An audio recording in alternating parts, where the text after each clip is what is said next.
અને કસાયની એક ખૂબી છે, જેમ શાળાની રાખ હોય તો ઉપરથી રાખ દેખાય પણ અંદરમાં અગ્નિ પ્રજ્વલિત છે. જે ફૂંક મારો એટલે અગ્નિ અંદરમાંથી પ્રગટ થઈ જાય. એમ કસાય ક્યારેક આપણે વ્યક્તિ શાંત દેખાતો હોય પણ અચાનક એનામાં પરિવર્તન થાય, આક્રમક બની જાય. એનું કારણ કે અંદરમાં પાયામાં રહેલા કસાયોનું નિરાકરણ કર્યું. એને કસાયોનું જો નિરાકરણ ન થાય તો કસાયો પોતાના જીવનમાં સાથ ન થતા, પોતાની વૃત્તિઓ સાથે લડવાનું નથી. એક રૂમની અંદર બધા ચારે બાજુ કાચ દર્પણ ફિટ કરી દેવામાં આવે, અંદર એક કૂતરાને છોડી દેવામાં આવે તો એ કૂતરાને એમ થાય છે કે મારી સામે કેટલા બધા કૂતરાઓ છે, એ બસે છે એટલે સામેના કૂતરાઓ પણ બસે છે, પણ આ કૂતરાને કોણ સમજાવે કોની સામે બસે છે? પોતાની સામે. એમ આપણે જ આપણી વૃત્તિઓ સાથે લડીએ છીએ. વૃત્તિઓ સાથે લડવાનું નથી પણ વૃત્તિઓનું સમાધાન કરવાનું. એટલે કૃપાળુ એ કહ્યું કે લજુ સ્વરૂપ વૃત્તિનું લજુ વ્રત અભિમાન ગ્રહે વિની પરમાર્થ અને એવા લૌકિક માન. વૃત્તિનું મૂળભૂત સ્વરૂપ જાણ્યા સિવાય, વૃત્તિનું વિશ્લેષણ કર્યા સિવાય વૃત્તિ આપણા જીવનમાંથી ખસતી તેનો પ્રયોગ પોતાના જીવનમાં કરવો પડશે. વૃત્તિ નાખી કોને? આપણે આપણી શક્તિ આપણે વૃત્તિને પોષવામાં વાપરી. હવે નવી શક્તિ વર્તમાન જે પ્રગટ થઈ છે એને પણ એ વૃત્તિ સાથે લડવામાં વાપરીએ છીએ. એટલે જૂની શક્તિ પણ ખોઈ નાખી અને નવી શક્તિ પણ ખોઈ નાખી તો પછી સાધનાની શક્તિ રહેશે કે સાધનાની શક્તિ બચશે કે? એટલા માટે કે જે નવી જે શક્તિ છે એ વૃત્તિઓ સાથે લડવામાં વાપરવાની નથી પણ અંદરના તથ્યો શોધવામાં વાપરવાની છે. એ સંશોધક બનાવવાની, અંતર અવસ્થા સાથે એનું અનુસંધાન કરવાનું. અને જો અનુસંધાન થશે તો વૃત્તિનું સ્વરૂપ સમજાશે અને સ્વરૂપ સમજાય તો સ્વરૂપ સમજાયાથી એમ થશે કે આ વૃત્તિ મારા જીવનમાં મારી ભૂલના કારણે પડેલી છે, એ હું સુધારી લઉં તો વૃત્તિનું નિરાકરણ. એમ કહે છે કે વિચાર જ્યારે ઘૂંટાય ત્યારે ભાવ બને, ભાવ ઘૂંટાય ત્યારે વૃત્તિ બને, વૃત્તિ ઘૂંટાય ત્યારે સંસ્કાર બને, સંસ્કાર ઘૂંટાય ત્યારે સંજ્ઞા બને અને સંજ્ઞા પ્રમાણે આપણે વર્તન કરીએ છીએ. અંદરમાં જે પ્રકારની સંજ્ઞા થઈ છે એ પ્રકારનું વર્તન આપણા જીવનમાં થાય છે. સાથે આવે છે. જેમ સાપના બચ્ચાને ડંખ મારવાનું કોણ શીખવાડે છે? પક્ષીના ઉડવાનું કોણ શીખવાડે છે? સંજ્ઞા છે, એ સાથે લઈને આવ્યું છે. એમ આપણી વૃત્તિઓ આપણી સાથે આવે છે અને એ વૃત્તિઓ સાથે આવ્યા પછી જ્યારે જીવ સક્ષમ બને છે ત્યારે વૃત્તિઓ સક્રિય થઈ જાય અને વૃત્તિઓ સક્રિય થઈ જાય છે ત્યારે આપણને દુઃખ થાય છે કે મારા જીવનમાં વૃત્તિઓ ક્યાંથી આવી નથી, આપણે નાખી છે. કૃપાળુદેવ કહે છે કે અમારે વાંકે તમને દોષ છે એટલે અમે બીજાને શું કહીએ? અમારે વાંકે અમને દોષ છે એટલે બીજાને શું કહીએ? પોતાની પોતે જ નાખેલી વૃત્તિઓ છે એનો વિચાર પોતાના જીવનમાં કરવો પડે. અને ત્યાં સુધી અંતર તત્વ સાથે ચેતના નહીં જાય, કરશે નહીં, અંદરમાં જશે નહીં. ગમે તેટલા આત્મજ્ઞાન મેળવવા માટે કોશિશ કરીશું પણ વૃત્તિઓને સાથે રાખી આત્મજ્ઞાન મેળવી શકાતું નથી. વૃત્તિઓનું સમાધાન કરી આત્મજ્ઞાન મેળવી શકાય. તો વૃત્તિઓને શાંત કરવાની પ્રક્રિયા પોતાના જીવનમાં કરવી પડશે. ધર્મેચ્છક ભાઈ મુમુક્ષુતાના અંશોએ દબાયેલું તમારું હૃદય પરમ સંતોષ આપે. એમના પત્રમાં જવાબમાં કહ્યું છે કે મુમુક્ષુતામાં દબાયેલું તમારું હૃદય પરમ સંતોષ આપે. મુમુક્ષુતા એને કહેવાય કે જેની વૃત્તિઓ શાંત થઈ છે, જેની ગઈ નથી, વૃત્તિઓ ગઈ નથી પણ વૃત્તિઓ શાંત થઈ છે, અત્યારે સક્રિય નથી. સક્રિય વૃત્તિ હોય ત્યારે મન અશાંત હોય છે, અને અશાંત મનમાં આધ્યાત્મની ધારા ઉતરી શકતી નથી. વૃત્તિ જ્યારે શાંત હોય ત્યારે વ્યક્તિ આધ્યાત્મને સન્મુખ બની શકે છે. ત્યાં સુધી આધ્યાત્મને સન્મુખ બની શકતા નથી. એટલા માટે સાધનાના કોઈ પણ અનુષ્ઠાનમાં શાંતિ મંત્ર છે. સાધનાની શરૂઆતમાં પણ શાંતિ મંત્ર અને સાધનાની પૂર્ણાહુતિમાં પણ શાંતિ મંત્ર. કારણ કે સાધનામાં શાંત થવું એ અત્યંત મહત્વનું છે, અને શાંત અવસ્થામાં સમ્યક વિચાર પ્રગટ થાય. વિક્ષિપ્ત અવસ્થામાં સમ્યક વિચાર પ્રગટ થતો નથી. આપણે ક્રોધમાં હોય ને વિચાર કરીએ, ગમે તેટલું ક્રોધની સામે વિચાર કરીશું પણ ક્રોધ નહીં દબાય, ઉછાળા મારશે. પણ શાંત બનીશું તો વિચાર કરીશું તો એમ થશે કે આ નતું કરવા જેવું થઈ ગયું. આટલી નાનકડી ભૂલમાં આવી ઘટના ઘટી ગઈ, પણ ક્યારે સમજાશે? શાંત થયા પછી. જ્યારે આવેશ અને આવેગ હોય છે, જ્યારે કસાય સક્રિય હોય છે ત્યારે આવેશ અને આવેગ હોય છે, અને આવેશ અને આવેગમાં વ્યક્તિની સમગ્ર શક્તિ એ આવેશ તરફ દોડે છે, એ આવેગ તરફ દોડે છે, અને એ આવેગનું બળ એટલું હોય છે કે વ્યક્તિ પોતે રોકી શકતી નથી, અને બનવાની ઘટના બની જાય છે. પછી ખ્યાલ આવે છે કે આ નતું કરવું નથી. તો આપણે ક્યાં હતા? એવું નતું કરવું થઈ ગયું તો એનો અર્થ એ થયો કે આપણે હાજર તો હતા પણ જાગૃત નથી. આપણે નિર્ણય નતો કર્યો, આપણે જાગૃતિ નથી, આપણે એ સમજ નથી. મારામાં વૃત્તિ પડી છે ને ગમે ત્યારે આવેશ અને આવેગ ઉત્પન્ન કરશે, એ વિચાર નતો અંદર પ્રગટ થયો. એના કારણે આપણે આવેશ અને આવેગમાં ખેંચાઈ જઈએ. આ જીવનના જેટલા પ્રશ્નો છે ને એટલા આવેશ અને આવેગમાંથી ઉત્પન્ન થાય. જીવનના જેટલા પ્રશ્નો છે ને એટલા આવેશ અને આવેગમાંથી ઉત્પન્ન થાય છે. શાંત અવસ્થામાં ઉત્પન્ન થતા નથી. શાંત અવસ્થામાં તો વ્યક્તિ શાંત હોય છે. એ વખત કસાયોની ધારા શાંત હોય છે, એટલે આવેશ અને આવેગ થતો નથી. એટલે ત્યારે સમ્યક વિચાર પ્રગટવાનું સાધન છે. સમ્યક વિચાર અંદરમાં પ્રગટ થાય છે. એ સમ્યક વિચાર પ્રગટ થવાના કારણે પોતે વિશ્લેષણ કરે છે કે આ જે પ્રક્રિયા થઈ રહી છે, જે પ્રતિક્રિયા થઈ રહી છે, કરવા જેવી છે કે નહીં એનો નિર્ણય કરે. અને એમ થાય છે નથી કરવા જેવી તો એ છોડી દે છે, અને કરવા જેવી લાગે તો પ્રતિક્રિયા કરે છે. પણ ક્યારે? શાંત હોય ત્યારે. અશાંત અવસ્થામાં વિચારને અવકાશ નથી. અશાંત અવસ્થામાં સમજણને અવકાશ નથી. સમજણ અને વિચાર શાંત અવસ્થામાં કામ કરે છે.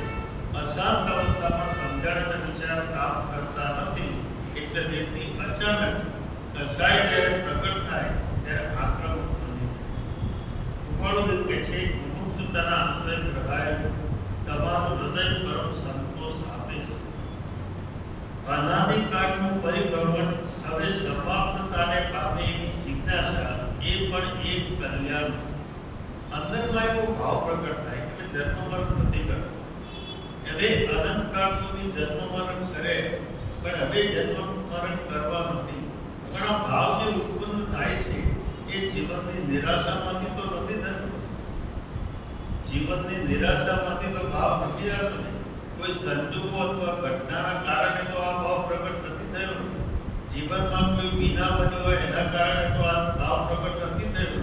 એની પૃષ્ઠભૂમિકામાં શું પડ્યું છે એને જોવું પડશે. જે કંઈ ભાવ પ્રગટ થાય એ એની પાછળ એની પૃષ્ઠભૂમિકા હોય છે, એની પાછળની ભૂમિકા હોય છે.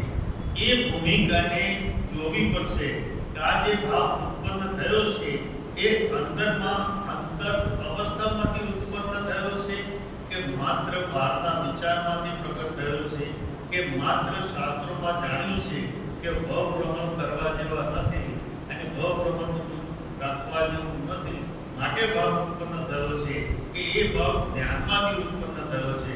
એનું વિશ્લેષણ પોતાની કરવું.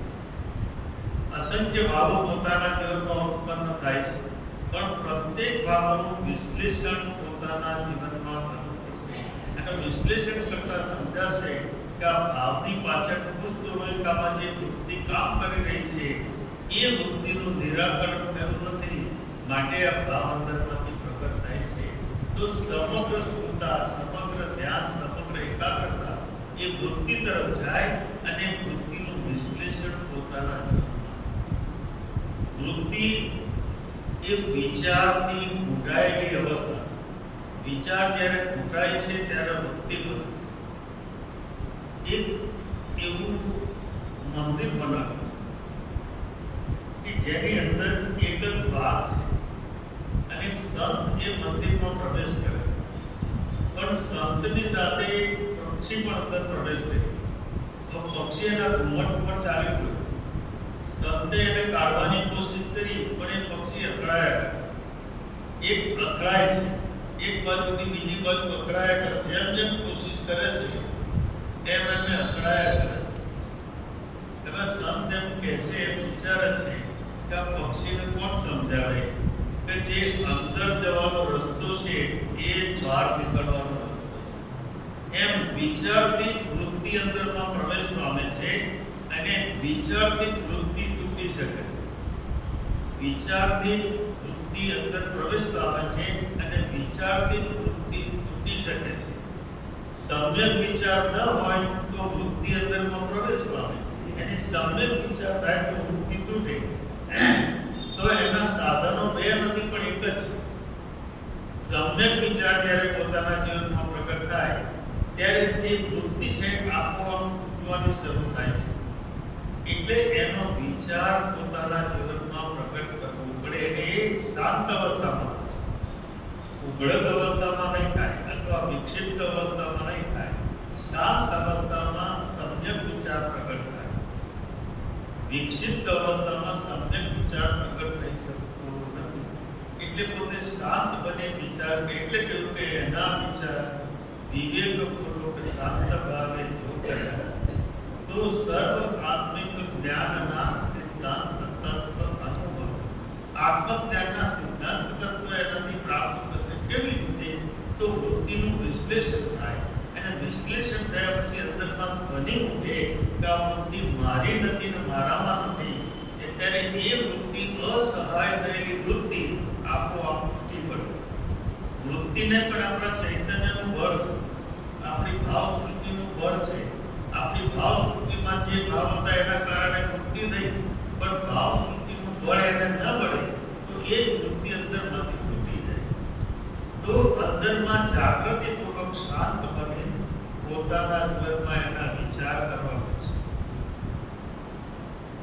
અનાદિનું પરિભ્રમણ હવે સમાપ્તતાને પામે એની જિજ્ઞાસા એ પણ એક કલ્યાણ છે.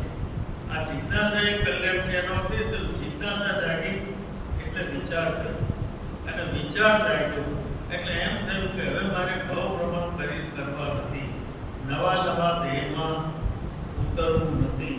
એવું અંદરમાં ભાવ જાય અને ભાવ જાગવો એ પણ કલ્યાણ સ્વરૂપ છે. એની જિજ્ઞાસા થવી એ પણ કલ્યાણ સ્વરૂપ છે. કોઈ એવો યથાયોગ્ય સમય આવી જશે જ્યારે ઈચ્છિત વસ્તુની પ્રાપ્તિ થઈ જશે. આ ઈચ્છિત વસ્તુ એટલે આત્મજ્ઞાન અથવા આત્મદશા અંતરમાં પ્રાપ્ત થઈ જશે, પણ એ સમય પહેલા થઈ શકતી નથી. સમય પહેલા એ પ્રાપ્ત કરી શકાતી નથી. નિરંતર વૃત્તિઓ લખતા રહે. એટલે પોતાની વૃત્તિઓને પોતાને લખવી હોય તો શું કરવું પડે? વૃત્તિને જોવી પડે. વૃત્તિને જોવી હોય તો શું કરવું પડે? શાંત બનવું પડે. શાંત બનવું હોય તો શું કરવું પડે? એકાંતમાં પોતાની જાત સાથે બેસવું પડે. આપણે 24 કલાક જગત સાથે બેસીએ છીએ, પોતાની જાત સાથે 2-5 મિનિટ પણ બેસતા નથી. આપણે ક્યારે પણ જોયું કે આપણું હૃદય ધબકી રહ્યું છે, આપણા શ્વાસ ચાલી રહ્યા છે, આંખો ટમટમાટ કરી રહી છે, મનમાં વિકલ્પો ચાલી રહ્યા છે, ત્યારે પણ આપણે એની નોંધ લીધી જોયું ખરા? હૃદય ધબકી રહ્યું છે ત્યારે પણ જોયું ખરા? આપણે અંદરમાં થતી અવસ્થાને જોતા નથી, કારણ કે આપણે એટલા બધા ભારમાં ઠર્યા છે અને એટલા બધા ભાર તરફ આપણું પ્રોજેક્શન છે કે અંદરમાં થતી ઘટનાઓ જોવાનો સમય પણ નથી અને જોવાની વૃત્તિ પણ બંને. એના કારણે એ દરેક આપણે જોતા નથી. એટલે એમ કહ્યું કે નિરંતર વૃત્તિઓ લખતા રહેશો. વૃત્તિને લખવી હોય તો વૃત્તિને જોવી પડે. પ્રત્યેક સમયે અંદરમાંથી વૃત્તિ ઉઠે છે. પ્રત્યેક સમયે વૃત્તિ અંદરમાં ઉઠે છે. એમ કહે છે ઉદયગત જે કસાયો છે, ઉદયમાં આવેલા કસાયો પરિણામ આપે. ક્રોધ ઉદયમાં આવે તો ક્રોધ થશે, ક્રોધ પ્રગટ થઈ જશે, ક્રોધ તરફ ઢળી જશે. પણ સત્તાગત કસાયો શું કરે છે? સત્તાગત કસાયો વ્યક્તિને પોતાની તરફ રાખે છે. એટલે પોતાની તરફ રાખવાના કારણે એક પણ નિમિત્ત જ્યારે મળી જાય ત્યારે તરત જ સત્તામાં પડેલો ક્રોધ એક્ટિવ થઈ જાય છે, સક્રિય થઈ જાય છે. એ ક્રોધ તરત જ અંદરમાં સક્રિય થઈ જાય છે. જેમ કે કોઈની સાથે અણબનાવ બન્યો તો એ અણબનાવ કેટલા સમયનો બને? કોઈની સાથે કંઈ કહેવાનું બોલવાનું થયું હોય તો 5 મિનિટ, 10 મિનિટ, 12 કલાક, અડધો કલાક એ વાત પૂરી થઈ જાય પછી એ પોતાની સ્મૃતિમાં ચાલી જાય છે, પોતાની મેમરીમાં ચાલી જાય છે, ત્યાં સંગ્રહિત થાય છે. એવી પોતાની મેમરીમાં એ વ્યક્તિ યાદ આવશે ત્યારે પણ એના પ્રત્યે ઘૃણા થશે કે નહીં થાય? એ વ્યક્તિ સામે આવશે ત્યારે પણ એની ઘૃણા થશે કે નહીં થાય? તો ઘટના તો એક વખત બની છે, પણ આપણા ચિત્તમાં એ ઘટનાનું રિપીટેશન કેટલી વખત થાય છે? એની જેટલી વખત રિપીટેશન થાય છે એટલી વખતે કર્મનો અનુબંધ થાય છે. કારણ કે એટલી વખતે આક્રોશ આવે છે, ક્રોધ આવે છે, દુર્ભાવ આવે છે. અને જેટલા દુર્ભાવ, જેટલા આક્રોશ, એટલો અનુબંધ આપણા જીવનમાં થાય છે. એટલે એમ કે છે ક્રોધ ક્ષણભરનો પણ બંધ જીવનભરનો. ક્રોધ ક્ષણભરનો પણ બંધ જીવનભરનો. કારણ કે આપણી સ્મૃતિમાં ચાલી જાય કે જીવનભર યાદ રહે છે. અને જેટલી વાર યાદ આવે છે એટલી વાર આપણે ક્રોધ કરીએ છીએ. એટલે આનંદજી મહારાજે કહ્યું કે મૂળનો થોડો ને વ્યાજડો ઘણો કેમાં કરી દીધો રહે જાય. મૂડી થોડી ને વ્યાજ નતા. ઘટના ક્ષણભર અને બંધ જીવન. તો આવો વેપાર કોણ કરશે? આવો વેપાર કેવી રીતે કરી શકાય? ઘટના ક્ષણભરની એની કર્મનો બંધ જીવન પરનો આ આપણી સ્થિતિ છે. એટલા માટે કહે છે ઘટનાનું વિસર્જન કરવું. જ્ઞાનીના જીવનમાં પણ ઘટના ઘટે છે. જ્ઞાનીના જીવનમાં પણ ઘટના ઘટે છે. જ્ઞાની કે અજ્ઞાની જન સુખ દુઃખ રહિત ન કોઈ. જ્ઞાની વેદે દઈ લેતી, અજ્ઞાની વેદે રોય. તો જ્ઞાની ધીરજથી વેદન કરે છે. એનો અર્થ શું થયો? કે જ્ઞાની એક ઘટના પતી ગયા પછી એક જ્ઞાનીની સ્મૃતિમાં એ ઘટના ઉતરતી નથી. કારણ કે એમની સ્મૃતિ, એમની શુદ્ધતા, એમનો ઉપયોગ આત્મામાં સ્થિર થયો છે. એટલે આ ઘટના એમની સ્મૃતિમાં ઉતરતી નથી. એટલે એમને અનુબંધની પરંપરા ચાલતી નથી. પણ અજ્ઞાન દશામાં શું થાય છે? ઘટના આપણી સ્મૃતિમાં ઉતરી જાય છે. એટલે બંધની પરંપરા નિરંતર ચાલે. સ્પષ્ટ થાય છે. આ બધી કહેવાનો ભાવ છે એ સમજવા જેવો છે કે જેટલું સ્મૃતિમાં ચાલ્યું જશે એટલી વખત એનું રિપીટેશન થશે. જેટલી વખત રિપીટેશન થશે એટલો કર્મનો અનુબંધ પોતાના જીવનમાં થશે. એટલે કહ્યું ગોળડો તોડો અને વ્યાજડો ગણો કેમ કરી દીધો રહે. એ કેવી રીતે એમ ચૂકવી શકાય? મૂડી કરતા વ્યાજ વધારે વધારે હોય તો કેવી રીતે ચૂકવી શકાય? તો એનો વિચાર આપણા જીવનમાં કરવો. ઉપરોક્ત કે છે નિરંતર વૃત્તિઓ લખતા રહેજો. શાંત બનવાથી વૃત્તિઓ સ્પષ્ટ દેખાશે. અને ધીરે ધીરે જો પ્રેક્ટિસ થઈ ગઈ તો પોતાની વૃત્તિઓ પોતાને ખ્યાલ આવશે. પોતાની વૃત્તિઓ પોતાને ખ્યાલ આવશે. જેમ કે એક વ્યક્તિ આપણા ઘરમાં આરણા આગળ ઊભી છે, ઘરના આરણા આગળ ઊભી છે. એ વ્યક્તિ તો એમને આવી ઊભી છે, પણ આપણે આવો એમ પણ કહીએ છીએ. પણ એ વ્યક્તિના આવો કહેવામાં આપણા ભાવ એક સરખા છે કે જુદા જુદા છે? એક વ્યક્તિ પ્રત્યે પ્રેમ હોય તો એને પ્રેમથી કહીએ છીએ. એક વ્યક્તિને તિરસ્કાર હોય તો તિરસ્કારમાં પણ આવો તો કહીએ છીએ. પણ અંદરમાં શું ભાવ છે કે આ વચ્ચેથી છૂટે તો સારું, આ વચ્ચેથી જાય તો સારું. તો વ્યક્તિ એક જ છે, પણ વ્યક્તિ પ્રત્યેના ભાવ અનેક છે. એ અનેક ભાવ હોવાના કારણે, કારણ કે આપણા ચિત્તમાં એ વ્યક્તિ પ્રત્યે આંતરિક પ્રેમ નથી. ઘટનામાં જે કઈ ઘટના ઘટી હોય એના કારણે જે પરિણામ આપણા ચિત્તમાં આવ્યા એવું દર્શન આપણને એ વ્યક્તિનું થાય છે, એટલે એ પ્રમાણે એની સાથેનો વ્યવહાર કરીએ છીએ. જ્યારે જ્ઞાનીનો વ્યવહાર એવો નથી. જ્ઞાની પોતે પ્રેમપૂર્ણ છે, એટલે જ્ઞાનીનો વ્યવહાર પ્રેમપૂર્ણ. એ જ્યારે આવકારે છે ત્યારે પણ પ્રેમપૂર્ણ આવકારે છે, પણ એની પાછળ જે અવસ્થાઓ છે એ જ્ઞાનીને નથી હોતી, અજ્ઞાનીની અવસ્થાઓ હોય છે. એટલે બંધ અજ્ઞાનીને થયા કરે છે, જ્ઞાનીને બંધ થતો નથી. કારણ કે જ્ઞાનીની કોઈ પણ વૃત્તિ પ્રગટ થયા પછી એનું રિપીટેશન થતું નથી, પણ એ ત્યાં સ્ટોપ થઈ જાય છે, બંધ થઈ જાય. તો આ અવસ્થાના કારણે આપણા જીવનમાં અનર્ગત બંધ આપણા જીવનમાં બંધાયા કરે છે. નિરંતર વૃત્તિઓ લખતા રહેશું, જિજ્ઞાસાને ઉત્તેજન આપતા રહેશું. જિજ્ઞાસાને ઉત્તેજન આપતા રહેશું એટલે કે વસ્તુ તત્વને જાણવાની જે જિજ્ઞાસા છે એનું નિરંતર ઉત્તેજન પોતાના જીવનમાં રહેવું. ત્રણ પ્રકારની અવસ્થા છે. શાસ્ત્રોને જાણે છે અથવા શાસ્ત્રોનો અભ્યાસ કરે છે એની ત્રણ પ્રકારની અવસ્થા છે. એક આઈડિયોલોજી, બીજું ઇગોલોજી અને બીજું ઇગરનેસ.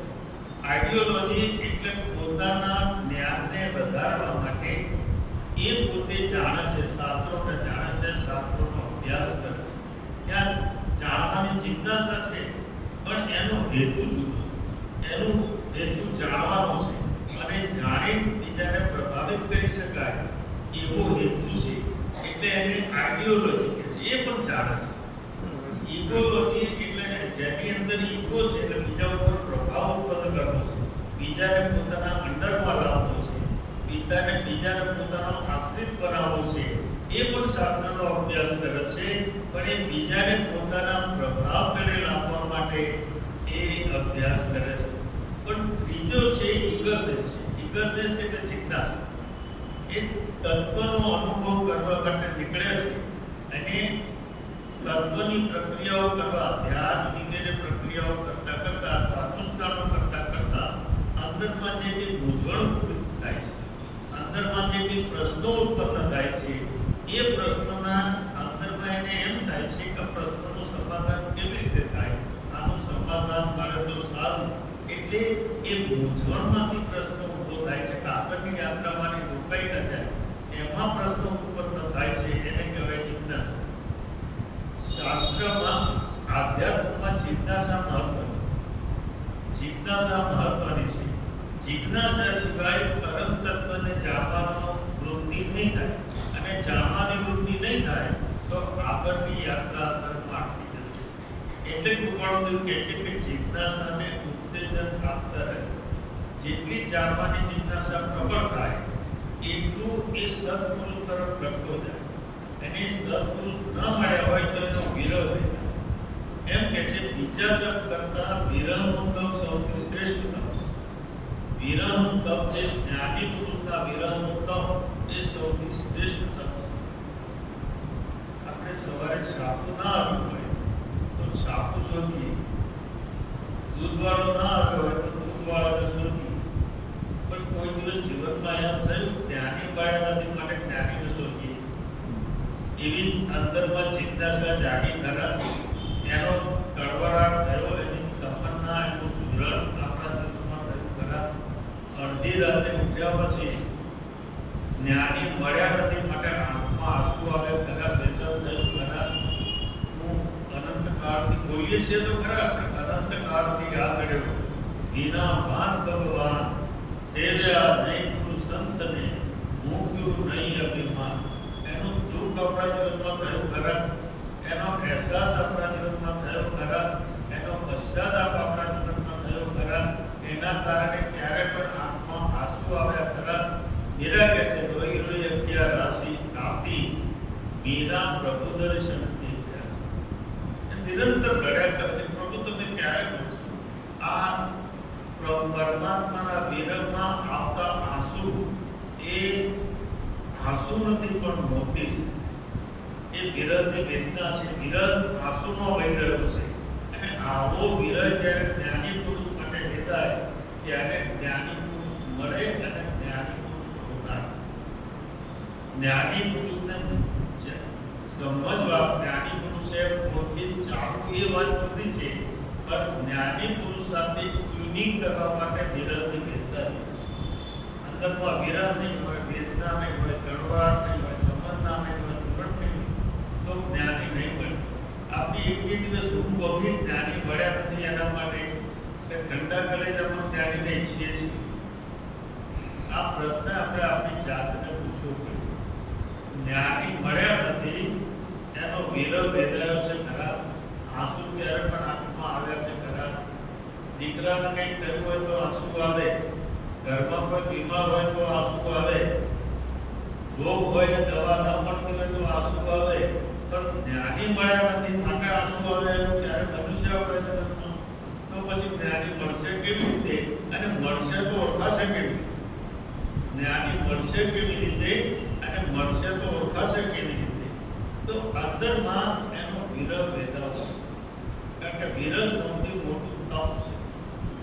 વિરહ સૌથી મોટું તપ છે. એટલા જિજ્ઞાસામાંથી વિરહ આવશે, વિરહમાંથી વેદના આવશે, વેદનામાંથી ઝંખના જાગશે અને ઝંખના જાગ્યા પછી 24 કલાક એનો રટન થશે. જ્ઞાની મળ્યા નથી, જ્ઞાની મળ્યા નથી એટલે અંદરમાં ભાવ શુદ્ધિ થશે. ભાવ શુદ્ધિ થશે એટલે મળ શુદ્ધિ થશે અને મળ શુદ્ધિ થશે એટલે કસાયો ઉપશાંત થશે. કસાયો ઉપશાંત થશે એટલે અંદરમાં સમ્યક વિચાર પ્રગટ થશે અને સમ્યક વિચાર પ્રગટ થશે ત્યારે જ્ઞાની સાથે અનુસંધાન થશે. ત્યાં સુધી જ્ઞાની સાથે અનુસંધાન. ભગવાન મહાવીર હતા ત્યારે આપણી ચેતના ક્યાં હતી? અવતારી પુરુષો ગયા ત્યારે આપણી ચેતના હતી. તીર્થંકરો કારણ કે આપણો ઇતિહાસ અનંતકાળનો છે, આપણી ચેતના તો હતી પણ ઉત્પાદન પરિપક્વ, આપણી તૈયારી નથી, આપણામાં વિરહ વેદના આપણા જીવનમાં નથી. એ વખતે પણ આપણે હતા અને એમની પર્સનલમાં પણ ગયા. સુન્યા હશે, પૂજ્યા હશે, નિર્ગ્યા હશે પણ કોક ક્ષણે એ જગત બિંદુ ધાર્યા નહીં. ભક્તિપણે હૃદયમાં ધારણ કર્યા નથી. એ તીર્થંકરોની પર્સનલમાં પણ આપણે ગયા છીએ પણ આપણું ઉપાદાન પરિપક્વ. કારણ કે આપણી વૃત્તિઓ મારમાં હતી, જગતના ભોગમાં હતી, વિભાવના પરિણામમાં હતી. એટલે આપણે પરમાત્માને આપણા હૃદયમાં ધારણ કર્યા. બીજું બધું ઘણું ધારણ કર્યું. આપણા હૃદયમાં બીજું બધું ઘણું ધારણ કરીએ છીએ પણ પરમાત્માને ધારણ કરતા ઊંઘમાંથી ઉઠી પહેલા પરમાત્મા નહીં યાદ. ઊંઘમાંથી જ્યારે ઉઠીએ ત્યારે પરમાત્મા યાદ નહીં આવે, બીજું ઘણું બધું યાદ આવશે પણ પરમાત્મા યાદ નહીં આવે. કારણ કે આપણી સુરતા બની અંદરમાં પરમાત્મા સાથે જોડાણ થયેલું નથી. એને પરમાત્મા સાથે યથાર્થ જોડાણ ન થાય ત્યાં સુધી સ્મૃતિ બનતી નથી અને સ્મૃતિ તીવ્ર ન થાય ત્યાં સુધી સુરતા બનતી નથી. અને સુરતા ન કરે ત્યાં સુધી પરમાત્માનું સતત સ્મરણ કરવું, પરમાત્માની સતત સ્મૃતિ થતી નથી. તો એ સુરતા બનવી જોઈએ તો અંતરમાં એ અવસ્થા અંતરમાં પ્રાપ્ત થાય. કૃપાળુ કહે છે નિરંતર વૃત્તિઓ લખતા રહેશો અને જિજ્ઞાસાને ઉત્તેજન આપતા રહેશો અને નીચેની ધર્મકથા શ્રવણ કરીએ છીએ, તથાપિ ફરી તેનું સ્મરણ કરશો. એમાં સમ્યક દશાના 5 લક્ષણો અમને આપે છે. સમ, સંવેગ, નિર્વેગ, આસ્થા અને અનુકંપા. આ સમ્યક દર્શનના 5 લક્ષણો છે. એમાં સમ એટલે કસાયનો ઉપશાંત. કસાયો ઉપશાંત કરવા એ અજ્ઞાન દશામાં વિચાર અને સમજણથી કસાયો ઉપશાંત છે. એના માટે બીજું આંતરિક પરિબળ નથી. કસાયો અજ્ઞાન દશામાં કસાયોનો ઉપશાંત કરવા હોય તો વિચાર અને સમજણ પોતાના અંતરમાં જાગૃત કરવું, એને પ્રક્રમિત કરવું, એની પોતાની જાતને પ્રશ્ન પૂછવો પડે. આપણે ક્રોધ આવે ત્યારે પણ આપણી જાતને પ્રશ્ન ક્રોધ શું કામ લાગે, ક્રોધનો હેતુ શું છે, ક્રોધનું પ્રયોજન શું છે, ક્રોધ કરવાથી જ કામ થશે કે પ્રેમથી કામ થઈ શકશે? આ પ્રશ્નો ક્યારે પણ આપણે જાતને પૂછ્યા છે? તો પછી કસાયનું રૂપાંતરણ થશે કે કસાયો કરતા છે કે આપણી જાતને આપણે પ્રશ્ન પૂછવા પડશે, આપણી જાતને ઝંઝોળવી પડશે, ઝંઝોળવી પડશે કે આ કરવાનું કારણ શું છે, મારા જીવનમાં ક્રોધ કેમ આવે, ક્રોધ આવવાનું પ્રયોજન શું છે, એનો વિચાર પોતાના જીવનમાં કરવો. જેને સાધના કરવી છે એને વિચાર દશા જાગૃત કરવી, વિચાર દશા જાગૃત કરવી છે ને વિચાર દશામાંથી બધું પ્રગટ થશે. જો વિચાર દશા જાગૃત નહીં થાય તો અંતર તત્વો અંદરનો પ્રગટ થતા નથી. વિચાર દશા જાગૃત થાય પછી જ અંતર તત્વો અંદરમાં પ્રગટ થાય. એટલે કૃપાદેવ વડુદેવ જ એના અર્થ કહે છે. સમ સંવેગ નિર્વેદ આધારનો બંધા એના વડુદેવ જ અર્થ કહી રહ્યા છે. એમને જ આની સમજણ આપે છે. કસાયન ક્રોધાધિક કસાયોનું સમાઈ જવું, ક્રોધાધિક કસાયોનું સમાઈ જવું, ઉદય આવેલા કસાયોમાં મમતા વાળી લેવાય તેવી આત્મદશા થવી અથવા અનાદિકાળની વૃત્તિઓ સમાઈ જેવી તેને કહે છે સમ. આ સમ દરેકમાં છે.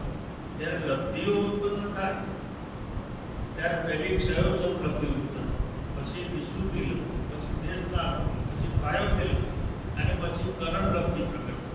સમ્યક દર્શન કરણ લબ્ધિમાં અપૂર્વકરણ, અનિમિત્તિકરણ અને અંતઃકરણ એ પછી સમ્યક દર્શન થાય.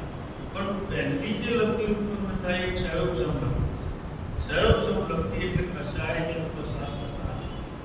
કષાય ઉપસામ કરવા માટે પોતાનું બળ પૂરવું પડશે. અંતરમાં પડ્યા છે એટલે કષાયો આવશે તો ખરા, અંતરમાં પડ્યું છે એટલે પ્રગટ થશે. કારણ કષાય પણ શક્તિ છે, એ શક્તિ અંદરમાં નિહિત થઈ છે. જેમ બેટરીને ચાર્જ કરીએ ત્યારે ઇલેક્ટ્રિસિટી બેટરીમાં સંગ્રહિત થાય છે, પણ એ જ્યારે ઇલેક્ટ્રિસિટીને બહારમાં ડિસ્ચાર્જ કરીએ છીએ ત્યારે એ જ શક્તિ પ્રગટ થાય. એમ ક્રોધમાં પણ આપણી આત્માની શક્તિ આપણે વાપરીએ છીએ એટલે ક્રોધમાં એ શક્તિ સંગ્રહિત થઈ છે. જ્યારે ક્રોધ કરીશું ત્યારે એ શક્તિ બહાર નીકળશે, એ શક્તિ પ્રગટ થાય છે. તો એ શક્તિને વાળી લેવી, એ શક્તિને દિશા આપવી પડે, એ શક્તિને સમાપવી પડે અથવા એ શક્તિનું વિસર્જન કરવું પડે. આ વ્યક્તિએ કરવું પડશે. એનો ઉપાય કૃપાળુદેવ હતો. આ 4 વાક્યોમાં કૃપાળુદેવે એનો ઉપાય આપ્યો છે. આ ક્રોધાધિક કષાયોનો સમાય જો અંદરમાં એનું વિશ્લેષણ કરીએ, જો પોતે સમાવી શકે તો શ્રેષ્ઠ વાત, સારી વાત છે. તો ક્રોધના જે ધારાઓ છે અંદરમાં પ્રગટ થતી આપણું સમાઈ જશે. પણ એના માટે પ્રત્યેક ક્ષણે જાગૃત રહેવું પડશે. એક વખત ક્રોધ આવે તો સમાન, પણ બીજી ક્ષણે પાછો બીજો ક્રોધ આવે, ત્રીજો આવશે, ચોથો આવશે. એટલે પ્રત્યેક ક્ષણની જાગૃતિ જોઈએ. અને જાગૃતિપૂર્વક જો પોતાનો નિર્ણય થાય ગમે તેવો ક્રોધ અંદરમાંથી પ્રગટ થાય તો પણ મારે ક્રોધની ધારા સાથે સંમલિત થવું નથી, સંમત થવું નથી, તો ધીરે ધીરે ક્રોધના આંદોલનો નીકળી જશે. વાતાવરણમાં ક્રોધનું વિસર્જન થશે. એ ક્રોધનું વિસર્જન પોતાને કરવું. ક્રોધ હોય, અહંકાર હોય, કપટ હોય, ગમે તે વૃત્તિ એનું વિસર્જન કરવું. એનું વિસર્જન કરવાની કળા પોતાના જીવનમાં પ્રાપ્ત કરે. જ્ઞાની પુરુષને તો શું થયું છે કે એનો અંદરમાં જે પ્રગટ થયેલા છે એનો ક્ષય થયો છે અને જે અંદરમાં સત્તામાં પડ્યા છે એનો ઉપશમ કર્યો છે અને એની વચ્ચેના ગાળામાં એમને સમ્યક દર્શન થયું છે. પણ સમ્યક દર્શનનું જે સામર્થ્ય છે, એની જે તાકાત છે એ કષાયોનું બળ તોડી નાખે. કારણ કે વિદ્યાત્મોની દર્શનોની અને અનંતાત્મોની જાય ત્યારે કષાયોનું બળ તૂટી જાય છે. પણ વિવેકભાઈ લખ્યું છે કે સાપની કમર તૂટી જાય પછી સાપમાં ગમે તેટલું ઝેર હોય તો પણ સાપનો ભય લાગતો નથી, કારણ કે કમર તૂટી ગઈ. એમ સમ્યક દર્શન કષાયોની કમર તોડી નાખે. અને કષાયોની કમર તોડવાના કારણે કષાયો બચ્યા છે ખરા, પ્રત્યાખ્યાની સંકલન પણ બળવિહીન છે, એનામાં સામર્થ્ય નથી. એનામાં શક્તિ નથી, એનામાં તીવ્ર આક્રોશ નથી, એના તીવ્ર પરિણામ નથી. એટલે જ્ઞાની ક્યારે પણ તીવ્ર પરિણામ પામતા નથી.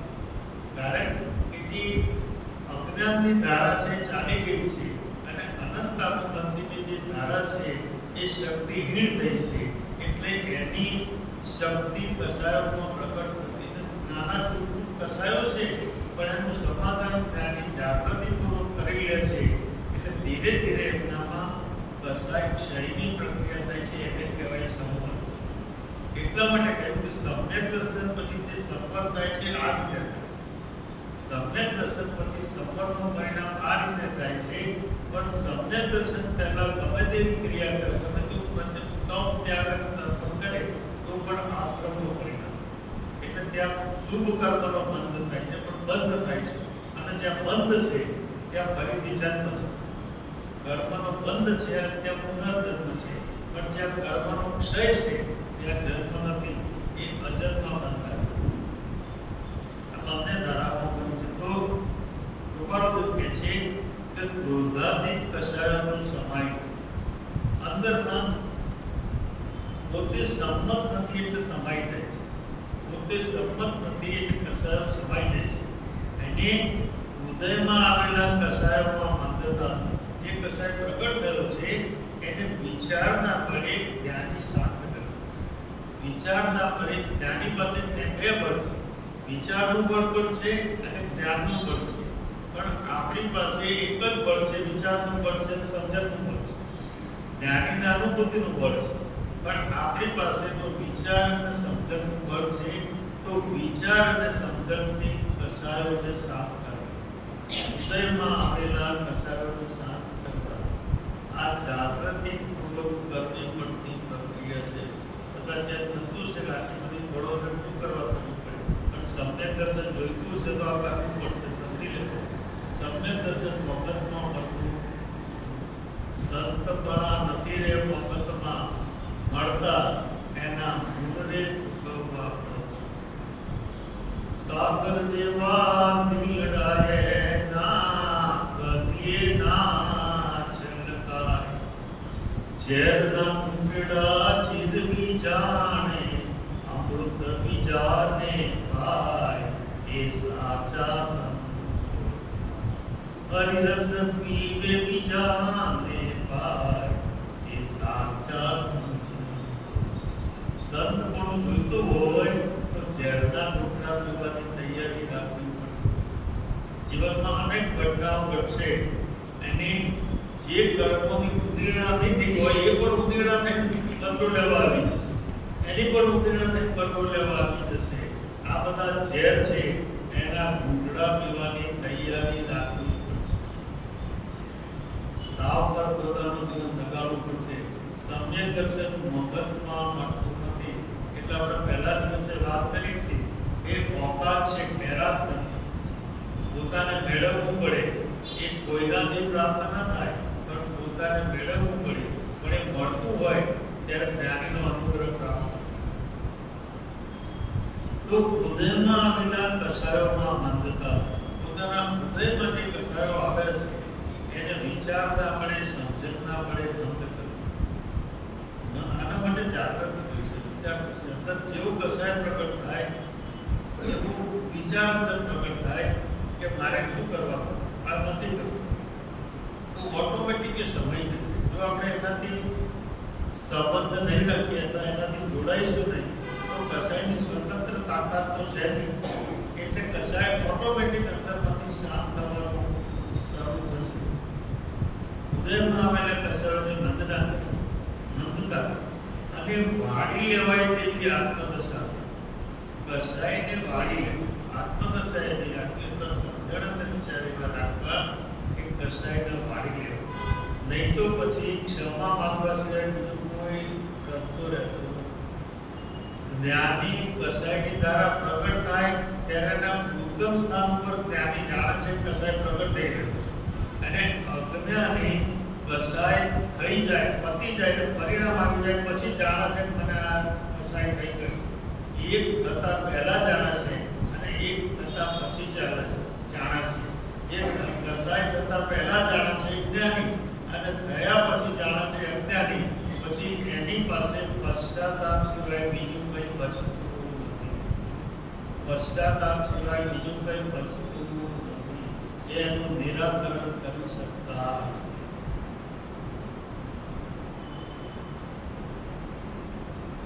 વાડી લેવાય તેની આત્મદશા થવી અથવા અનાદિકાળની વૃત્તિઓ સમાય જવી તે સમ. વૃત્તિઓનું સમન કરવું. વૃત્તિઓના જુઓ, વૃત્તિઓનું શક્તિ છે, એનામાં આપણી જ શક્તિ પડેલી છે, પણ એની અંદર શક્તિ પડેલી છે એટલે આપણે એમ સમજીએ કે વૃત્તિઓનું દબાવી દઈશ તો વૃત્તિઓ એમ સહેલાઈથી દબાયેલી નથી, એનું દમન નહીં ચાલી શકે, એનું સમન કરવું.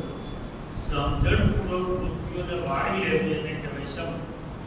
પણ વૃત્તિઓને આક્રોશપૂર્વક દબાવી લેવી એને કહેવાય દમન. અને દમન કરવાથી વૃત્તિઓ ઉછાળી ફેંકી વૃત્તિઓનું જોર પણ બહુ વધવાનું હોય છે. રાજાની ઉંમર થઈ છે, હવે એને એમ થયું કે મારા દીકરાઓ છે, 3 દીકરાઓ હતા, તો 3 દીકરાઓને હું મારું રાજ્ય સોંપું. કોને સોંપું? આના માટે યોગ્ય દીકરો કયો છે? એ પરીક્ષા કરવા માટે એ ત્રણેયને જંગલી ઘોડા આપે. આ જંગલી ઘોડાના પર તમારે સવારી કરવાની. આ જંગલી ઘોડા ઉપર તમારે સવારી કરવાની. અને એમને એવું કહ્યું કે એક પહેલો દીકરો હતો, મોટો દીકરો હતો, એને ઘોડાના મારી લગભગ કરી નાખ્યો. એકવાર નથી તો ઊભો થઈ શકતો કે નથી તો સવારી આપી શકતો. બીજો જે હતો એ સીધો ઘોડા ઉપર ચડી બેઠો હતો, જંગલી ઘોડો હતો, એવાનો ઉછાળી ફેંકી દીધો અને હાથ પર તૂટી ગયા. પણ ત્રીજો સૌથી નાનો દીકરો હતો, હોશિયાર, એ ઘોડા પાસે ગયો, ઊભો રહ્યો અને પાછો આવ્યો. ધીરે ધીરે થોડા દિવસ આમ કર્યું એટલે ઘોડા સાથે એને ટ્યુનિંગ થયું એટલે એને એના ઉપર હાથ કર્યો તો ઘોડા બરોબર. પછી ઘોડાને ધીરે ધીરે એને પલાળ નાખ્યું તો એને નાખવા દીધું. પછી ધીરે ધીરે થોડા દિવસ કેળવાયો એટલે એની સવારી કરી, મુસાફરી કરીને પાછો આવ્યો. એટલે રાજાએ નક્કી કર્યું કે આને હાથ આપો. એમ આ ઘોડો એટલે આપણો મનરૂપી ઘોડો. આ મનરૂપી ઘોડાને આપણે તપ, ત્યાગ, તર્પણ કરી ધોકા મારી હદ કરી નાખી. શરીરને બી કંકેરી નાખી. શરીર બી કામ આવે એવું રહેતું નથી. અને આ શરીર વગર સાધના થશે કેવી રીતે? આ થઈ ગયેલી હોય તો બરાબર ખેંચ કરી થઈ કરે થાય નહીં. મન સ્વસ્થ ન રહે, વિક્ષિપ્તતા આવી જાય, છોડવાનો ભાવ થાય, વિકલ્પો આવે કરે, ત્યારે 8 દિવસ પૂરા થાય, રોજ ગણતરી કર્યા કરે, એવા આવી રીતે કંઈ કરે અને આવી રીતે તપ કરે તો શરીર ઢીલું પડી જાય અને શરીર પછી સાધનાના કામમાં આવતું નથી. શરીર સાધનાના કામમાં આવતું નથી, એ મન પણ સાધનાના કામમાં આવતું નથી, કારણ કે વિક્ષિપ્ત થયેલું મન. બીજો છે એ ઘોડા ઉપર સીધી સવારી કરે છે. કાયમ શબ્દ છે હું ધ્યાન યોગ કરું એટલે મારી વૃત્તિ ઉપર કાબુમાં આવી જશે, પણ એની ટેકનિક એની પાસે આવી નથી એટલે વૃત્તિઓ તાકાતથી એને એવો ફેંકી દે છે કે નીચે પછડાટ થઈ પડે છે. પણ જે ત્રીજો વ્યક્તિ છે એ જે પ્રેમથી પોતાના મનને વાળે છે અને વાળી સાધનામાં કરે છે. ગીતામાં વાત કરે છે, ગીતામાં એમ કહ્યું કે શનૈ શનૈ ઉપરવે દુર્ગી બુદ્ધ્યા પ્રહિતયા આત્મસંતમ મરભૂત્વા કિંચિતમિદ વિચિંતય. શનૈ શનૈ ઉપરવે એટલે પ્રેમપૂર્વક ધીરે ધીરે પોતાના મનને વૃત્તિઓમાંથી પાછું વળો. તિરસ્કારથી નહીં, ઘૃણાથી નહીં, નફરતથી નહીં, ભેદથી નહીં, એના ઉપર ધોકા મારી નહીં, પ્રેમપૂર્વક શનૈ શનૈ ઉપરવે તેને પાછું વળો. કેવી રીતે? વૃત્તિ ધીરજ અને બુદ્ધિપૂર્વક મનને ધીરે ધીરે પાછું વળો. પછી શું કરવું? આત્મસંતમ મરભૂત્વા. પછી એ મનને આત્મામાં પ્રસ્થાપિત કરવું, આત્મામાં સ્થિર કરવું. પછી કિંચિત વિચિંતય. પછી કોઈ પણ જાતનું ચિંતન કરવાની જરૂર નથી. એક વખત આત્મામાં મન સ્થિર થયું એટલે અંદરથી અનુભૂતિના દ્વાર ખોલવાના શરૂ. કહ્યું ભાવમાં પરમાર્થે સમજે. વૃત્તિ પરભાવમાં છે, એ વૃત્તિ વહે નિજ ભાવ. એ વૃત્તિ જ્યારે નિજ ભાવમાં વહે છે ત્યારે અંદર પરમાર્થ સંકેત પોતાના જીવનમાં ઉત્પન્ન થાય. એટલે પોતાના મનને ધીરે ધીરે વાળીની યાત્રા કરવી છે, એને દબાવીની યાત્રા થઈ શકે. કૃપાળુદેવ કહે છે કે મુક્ત થવા સિવાય બીજી કોઈ પણ ઈચ્છા નહીં, અભિલાષા નહીં, તેને કહેવાય સંવેગ. સંવેગનો બીજો અર્થ ધર્મ શ્રદ્ધા છે. મુક્તિનો અહેસાસ કરવો છે, મુક્તિ મેળવવી છે. અનન્ય ધર્મ શ્રદ્ધા આપણા જીવનમાં પ્રકટ થતી. ધર્મ શ્રદ્ધા હોય પણ થાય તો ઠીક છે, નહીં તો ધીરે ધીરે કરીશું. આપણી અનન્ય ધર્મ શ્રદ્ધા નથી. કોઈ પણ હિસાબે મારે પરમ તત્વને પ્રાપ્ત કરવું છે એવો ભાવ અંતરમાં પ્રગટ થતો નથી. લક્ષ્મીના અભાવમાં એવું થાય, કોઈ પણ હિસાબે લક્ષ્મી પ્રાપ્ત કરવી છે, એ વિભાવ પરિણામ છે, એનામાં રસ છે, પણ ધર્મ શ્રદ્ધા અંતરમાં પ્રગટ થઈ નથી. જીવન દાવ પર લગાડવું પડે તો પણ મારે પરમાત્મા દશા પ્રાપ્ત સિવાય કર્યા સિવાય આ દેહ છોડવો નથી એવો પ્રચંડ અને પ્રકાંડ દૃઢ એને કહે છે અનુત્તર ધર્મ શ્રદ્ધા. આવી અનુત્તર ધર્મ શ્રદ્ધામાં સમ્યક દર્શન થયા વગર એને જ્ઞાની પણ મળી જાય, વ્યવસ્થા પણ ગોઠવાઈ જાય, અંતરમાં અવસ્થા પણ આવી જાય અને જ્ઞાની એને શોધી લે છે. એમ કે છે આપણે જ્ઞાનીને શોધી શકતા નથી, કારણ કે જ્ઞાનીના બાહ્ય ચિહ્નો નથી. જ્ઞાની અંતર દશામાં જ્ઞાની છે, આપણે જ્ઞાનીને શોધી શકતા નથી. અજ્ઞાની જ્ઞાનીને કેવી રીતે શોધશે? આ તો એવું થાય કે વિદ્યાર્થી પ્રોફેસરની પરીક્ષા, અજ્ઞાની જ્ઞાનીને કેવી રીતે શોધશે? અજ્ઞાની જ્ઞાનીને શોધી શકતા નથી. પણ જ્યારે એનામાં મુમુક્ષુતાના અંશો ખીલે છે ત્યારે જ્ઞાની અજ્ઞાનીને પકડી લે છે. જ્ઞાની પકડી લે છે અને જ્ઞાનીના જ્ઞાનમાં સ્પષ્ટ છે કે આ વ્યક્તિનો ઉદ્ધાર એમનાથી થવાનો છે. એટલે જ્ઞાની એ વ્યક્તિને પકડી લે છે અને જ્ઞાની સામે આવીને ઊભા રહેશે અને જ્ઞાની ઓળખાશે પણ કરે. સામે આવીને ઊભા પણ રહેશે અને ઓળખાશે પણ કરે. પણ અનુત્તર ધર્મ શ્રદ્ધા પ્રગટ થયા પછી તીવ્ર સ્વરૂપે મારે આવી દશા પ્રાપ્ત કર્યા સિવાય દેહ છોડવો નથી. આપણે નિર્ણય કર્યો છે પહેલા, આપણે ઊંચી કરવાનો થતું નથી, પણ નિર્ણય કર્યો છે કે સમ્યક દર્શન સિવાય દેહ છોડવો નથી. પણ નક્કી કર્યું છે તો એની યાત્રા કરવા માટે જીવન ચૂકવવું છે. એમને મફતમાં કશું મળતું નથી, એની કિંમત ચૂકવવી પડશે. એની કિંમત ચૂકવવી પડશે. તો મુક્ત થવા સિવાય બીજી કોઈ પણ પ્રકારની ઈચ્છા નહીં, અભિલાષા નહીં, તેને કહે છે સંવેગ. ત્રીજું, જ્યારથી એમ સમજાયું કે ભ્રાંતિમાન પરિભ્રમણ કર્યું ત્યારથી હવે ઘણી થઈ. અરે જીવ હવે તો એ નિર્વેદ એટલે ભવ પરિભ્રમણનો કંટાળો. એને મારે ભવ પરિભ્રમણ કરવું નથી. મેં એમ પૂછતા કે ઉંદર જોઉં છું ને એટલું બધું રડે, કે ઉંદર જોઉં છું તો મને એમ થાય છે કે આપણા કોમાં આમાં તો નહીં, જો મેં કોઈ અમત થશો તમે ઉંદર, તમે ધ્યાન જ ઉંદરનું કરો. તમે ઉંદરનું ધ્યાન કરો છો એટલે તમે ઉંદર જ થશો. એના કરતા તમે પરમાત્માનું ધ્યાન કરો તો તમે પરમાત્મા ધ્યાન. જેનું ધ્યાન કરીએ એ થવાય. ચિન્નતે ચિન્વરને આરાધે તે સહી ચિન્વર જોવે રે રૂપી પિતાને ચટકાવે તે રૂપી જગત. તો અંદરમાં જીન થઈ હું પણ નાનકડું પણ ગજ બચ્ચું, પ્રભુ તારું સંતાન છું, હું તારું બચ્ચું છું. દ્રવ્ય જૈસા આપકા मेरा भी ऐसा है वही, फिर भी मुझको अपने जैसा क्यों बनाते है नहीं. આવો ભાવ અંદર મને પ્રગટ થાય એને કહેવાય પ્રભુ હું આત્મદશા પ્રાપ્ત કર્યા સિવાય દેહ છોડવાનો નથી. તારે જે કરવું એ કર, મારે આ જોઈએ છે, આના સિવાય બીજું કંઈ નથી. પણ એવી અનુત્તર શ્રદ્ધા અને અનુત્તર નિર્ણય પોતાના જીવનમાં પ્રચંડપણે કરવું જોઈએ. ડગલું મૂકવું નહીં. થાય તો ઠીક છે, નહીં થાય તો આવતે ભવે. તો એક ભાવ એવો નહીં આવે કે જ્યારે આ થાય, કારણ કે દરેક ભાવમાં આ જ વિચાર કરીશું. આ ભાવમાં થાય તો ઠીક છે, નહીં તો આવતે ભવે.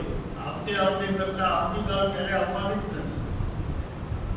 તો એ નિર્વેદ છે. જ્યારથી આમ સમજાયું કે ભ્રાંતિમાન પરિભ્રમણ કર્યું ત્યારથી હવે ઘરે જીવ હવે ભોગ એ નિર્વેદ. ચોથી મહાત્મા જેનું પરમ છે એવા નિષ્કૃહી પુરુષોના વચનમાં તલ્લીનતા તે શબ્દ.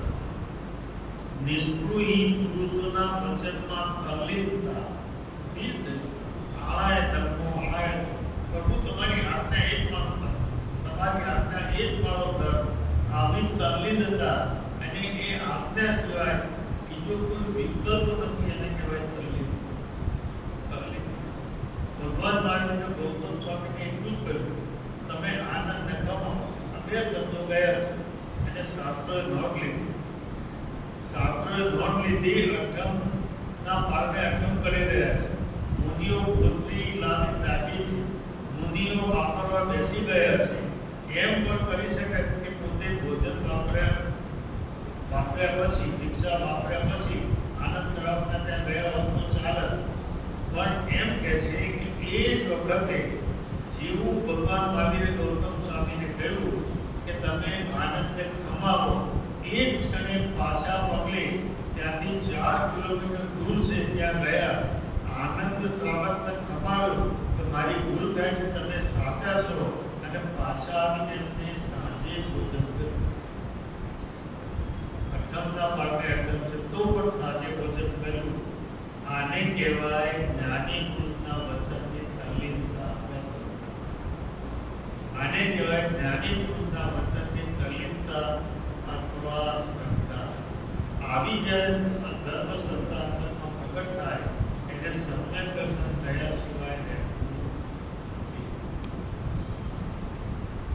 તો જેનું મહાત્મા જેનું પરમ છે એવા નિષ્કૃહી પુરુષોના વચનમાં તલ્લીનતા તે શ્રદ્ધા અથવા આસ્થા એ સગડા વડે જીવમાં સ્વામી તુલ્ય બુદ્ધિ એ અનુકંપા. એ સગડા વડે જીવમાં સ્વામી સ્વાત્મતુલ્ય બુદ્ધિ તે અનુકંપા. સ્વાત્મતુલ્ય એટલે પ્રત્યેક જીવમાં પોતાનું પ્રતિબિંબ, પ્રત્યેક જીવમાં પોતે રિફ્લેક્ટ થાય, પ્રત્યેક જીવમાં પોતે દેખાય એવી ચિત્તની સ્થિતિ એને કહેવાય અનુકંપા. એમાંથી મૈત્રી ભાવ આવશે. મૈત્રી ભાવ એમને આવતો નથી. પ્રત્યેક જીવમાં પોતાનું પ્રતિબિંબ દેખાય તો મૈત્રી ભાવ પ્રગટ થાય. ત્યાં સુધી વાસ્તવિક મૈત્રી ભાવ પોતાના જીવનમાં પ્રગટ થતો નથી.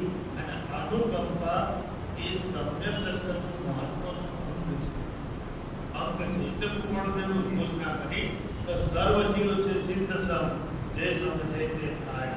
પ્રત્યેક જીવમાં સિદ્ધત્વ છે એટલે પ્રત્યેક જીવ પરમાત્મા તુલ્ય છે એમ સમજીને વ્યવહાર કરવો એને કહેવાય અનુકંપા.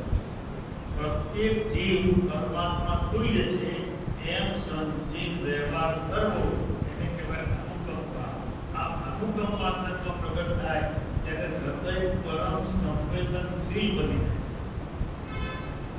આપણું હૃદય કઠોર બની ગયું છે, પરમ સંવેદનશીલ બની જાય છે અને અંદરમાંથી પ્રેમનું ઝરણું પ્રગટ થાય છે. એ પ્રેમના ઝરણામાં અનુકંપાનો ભાવ ઉતરે છે અને એના કારણે પ્રત્યેક જીવમાં પરમાત્મા સ્વરૂપ દેખાય.